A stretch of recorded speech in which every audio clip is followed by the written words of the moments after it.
Hello, Internet. Welcome back to Trebuchet Disc Golf.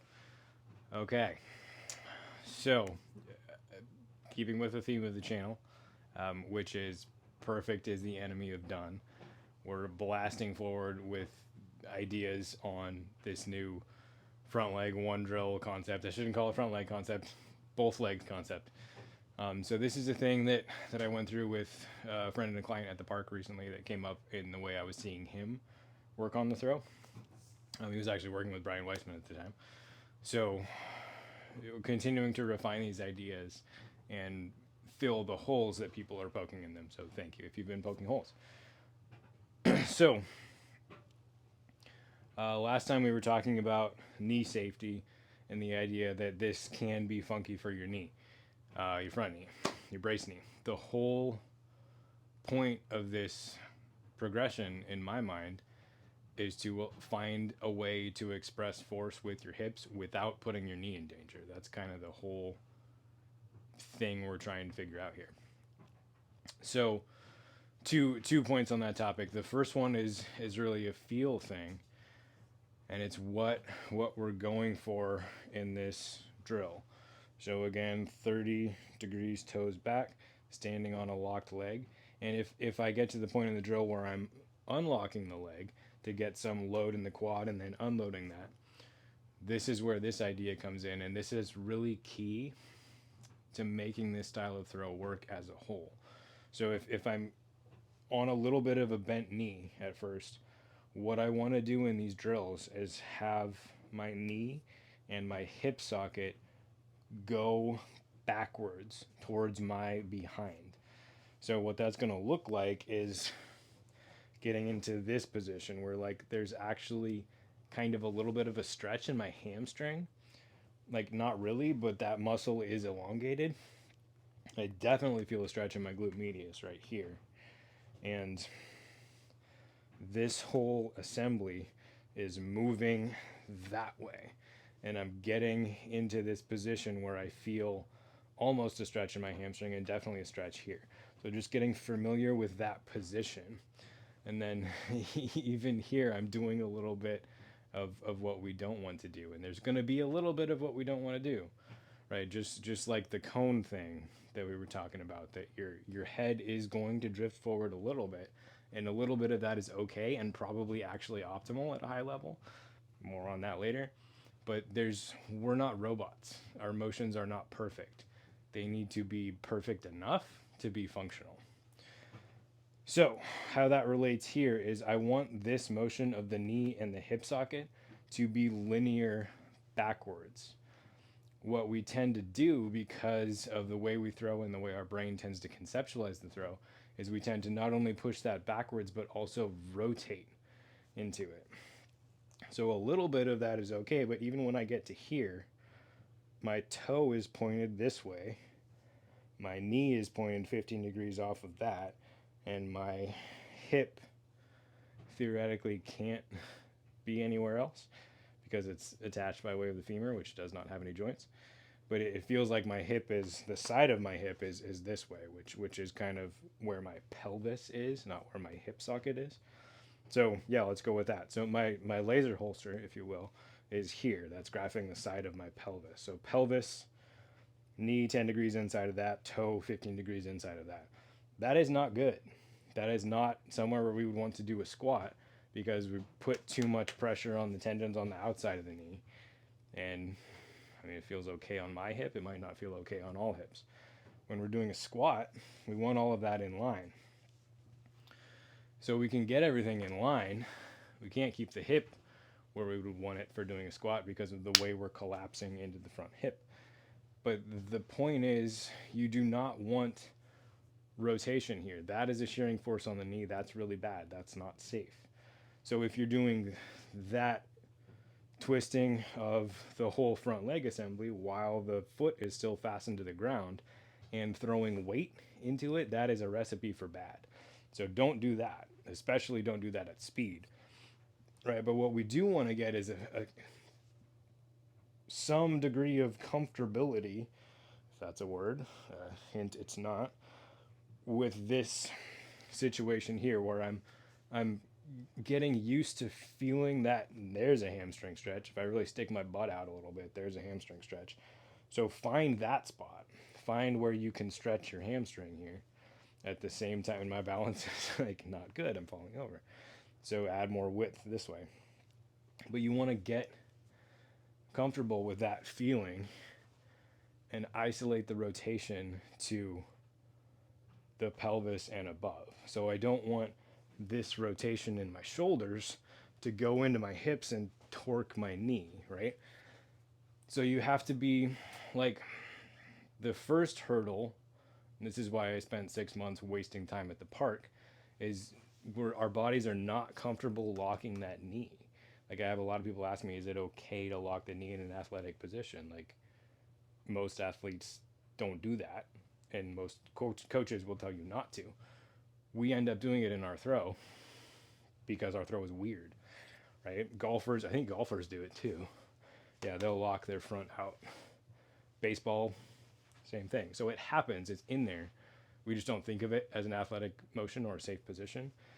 But that's part of this drill framework, is it's convincing your brain that it is okay for your body to do that as long as you do it progressively and intelligently, right?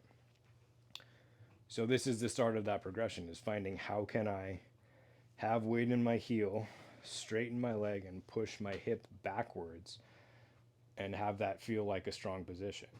And make sure that I'm aware enough of the rotation that I'm not having the rotation bleed down my leg into my knee, because that's where there's a potential safety issue, right? So what this starts to look like, at first what it looks like is just finding that position and just like miming a throw of like, can I straighten this leg and have the hip move backwards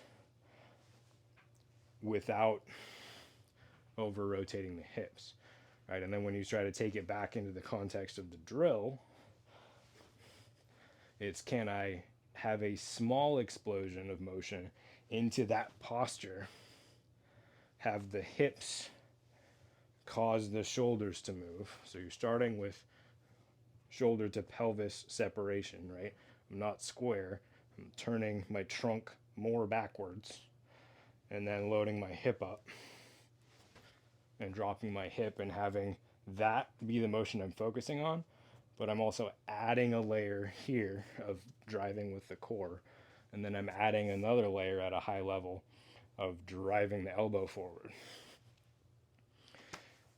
Can you do all of that and keep this leg moving linearly backwards away from the toe in a way that gets you to here and have this feel like a strong, safe position you can get to without any torque on the knee? Like that's the question, right?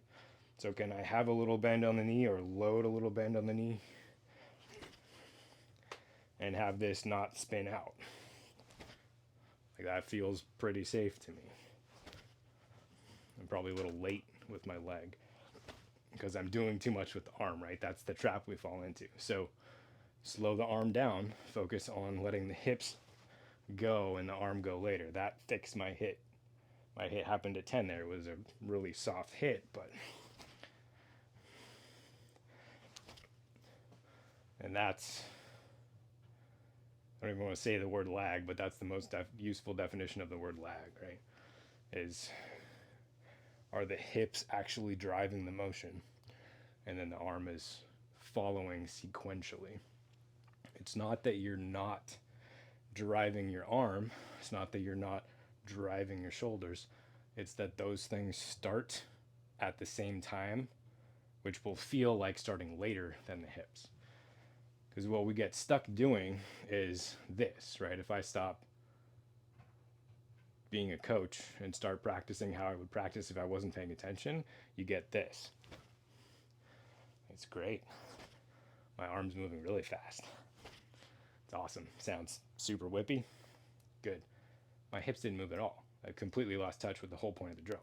Right? That will happen to you, I promise. So when you get stuck here, loop back to, no, I want that. I want the hip moving backwards. I want this hip dropping to help not drive, but get out of the way of that motion. The quad is driving the hip backwards. Okay, so that's enough blah blah about that. The next concept is another trap that we fall into even when playing with the idea presented in the first part of this video. Um, and Josh from Overthrow just touched on this concept beautifully. Nice work, Josh, in a recent video that he did. He was talking about the coach that traps fall into, the trap that coaches fall into of doing demos in a static frame of reference that are not accurate. That totally happens, right? So if I try to demo the way that a throw happens, first of all, this is absolutely not an accurate demo because my hips are on top of my brace foot. So if I go 1 degree closer to reality, put my brace in front of my hips, and then try to demo something, so my hips are going to move here. Oops, that's not a thing we should do, right? And people, a lot of people get stuck thinking that that is a proper motion. It's not. That motion allows the hip to move kind of how we want it to, but more accurate would be to actually take this whole leg assembly and reposition it, right? That would be a better demo. But even there, like, I ended up with my hips too far on top of my front leg. So when we try to demo a dynamic movement like the backhand disc golf throw statically, we do it wrong. And if I as a coach am focusing on one part of that and you as a player pick up on something that I demoed wrong, then I just did you a disservice, right? So it was really cool of Josh to recognize that and clarify that to everyone who's watching his channel. Again, thank you, Josh. And I just want to double down on that concept, right? That these things we do as demos are not accurate. So one, focus on the part that we're trying to focus on. 2, look at footage of players that you respect and see if you can find those things and see them in the actual context where they would happen. So that said, here is another completely flawed demo, right? So this is correcting the problem that people have of thinking that this is the throw with my hips above my brace foot. So to counteract that idea, we're going to do the opposite. We're going to establish a long leg, short leg situation, and we're going to put the previous drill in this context. So from here, I want my leg to be all lined up exactly like I was doing a single leg squat or a single leg press, except gravity now is not going up and down. Gravity is going that way in line with my leg. My leg is aligned correctly with the other parts of my leg and my pelvis and my toe. But I want my press to happen. So I want my load, boom, to happen there. And then my press to happen so that the knee goes back, the hip goes back. So can I do that with this new frame of reference? So here our frame of reference is gravity. We're aligning everything to gravity. In the context of an actual throw, for the instant of the brace, functionally our frame of reference is gravity is going that way. It's actually our momentum is going that way and making it feel like gravity is going that way. But that's our new frame of reference, right? So now we're practicing having the hips behind the ground contact on the front foot. So what that's going to look like is the same kind of weird, kind of figure it out, make sure you're not torquing your knee thing, where you're here with your weight on the back, you shift not the weight, but you shift the pressure to the front foot.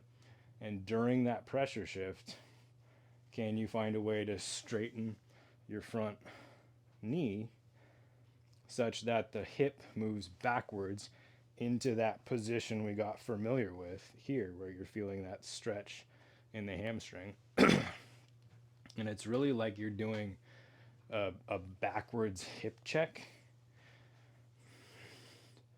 and feeling that extension. So the force is coming out your hip this way. It's not torquing forward. It's you're sending a linear force that way. And it'll feel like it's coming out right here because it is. So can you get to that? It's easy relatively to do it here. Here it's a lot harder of how do I, like, you can just do it, but then you get a drift here that isn't really something useful. So you want to find a way to load here. Imagine the load that you're shifting into here, right? Trent's magic position. And then how do you, from that magic position, get the heel down and explode the front leg and keep it linear? So I have a tendency to want to rotate the pelvis. So the pelvis does rotate, but this hip is only going backwards. It's tricky, but in order for your body to be able to do this at speed, I feel like you have to spend a lot of time playing with it at this low speed. So I'll stop talking and just mess around with it and see if I can get the feel right. So you can see what it looks like. And this is a weird drill, like 100%. So it's kind of like a squish the bug thing, but I'm trying to, instead of squishing the bug, delicately lift my foot off of the bug and then crush the other bug vertically. So that crush the can with your back foot? I don't know. Sorry, Seabass, bastardizing all of your stuff. Am I allowed to say that? I don't know. So anyways, here's kind of what it's going to look like.